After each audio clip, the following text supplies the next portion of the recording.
Social exhaustion isn't just about being tired. It is a sign that your current connections are parasitic to your personal growth. We are living in a world of high accessibility and low transformation, where community has become a trap for the stagnant. Stop sacrificing your greatness for the sake of staying reachable to people who don't inspire your evolution. If you feel drained after a weekend of socializing, or if you dread the ping of a message that demands your energy without offering value, you are carrying an invisible weight.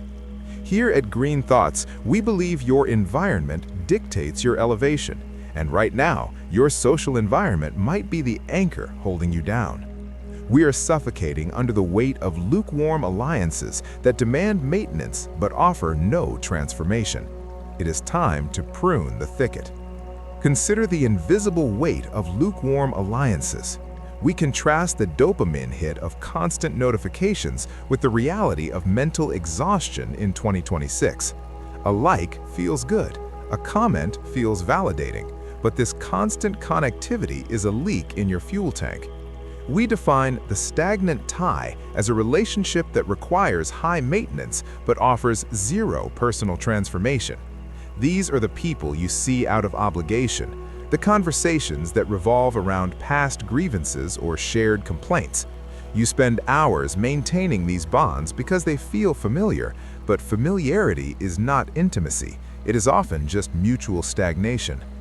We must challenge the modern obsession with hyperconnectivity as a primary barrier to reaching elite performance. You cannot be accessible to everyone and available to your purpose. When you say yes to every coffee catch-up and every group chat, you are saying no to the deep work required to level up. You are trading your potential for popularity.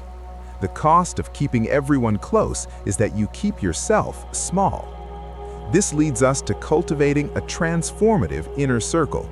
You must shift the focus from quantity to the curation of a lean network that demands your highest self. Stop counting contacts and start measuring impact. High-value connections focus on future potential rather than past similarities. You want people who ask where you're going, not just where you have been. You want relationships built on ruthless honesty over polite, stagnant comfort. If a connection cannot handle your growth, they do not belong in your inner circle. Outline the daily habits of a growth-centric social life. This means declining invitations that drain you. It means having the hard conversation that sets a boundary. It means prioritizing the people who challenge your thinking over the people who confirm your biases.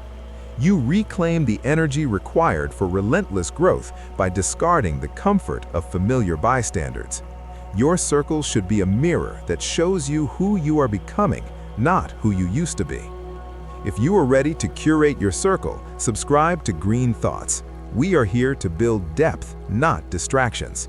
Hit the like button if you value your energy, and I want you to be honest in the comments. Who is one person or group that drains your energy more than it fuels it? Acknowledge it, create space, protect your growth.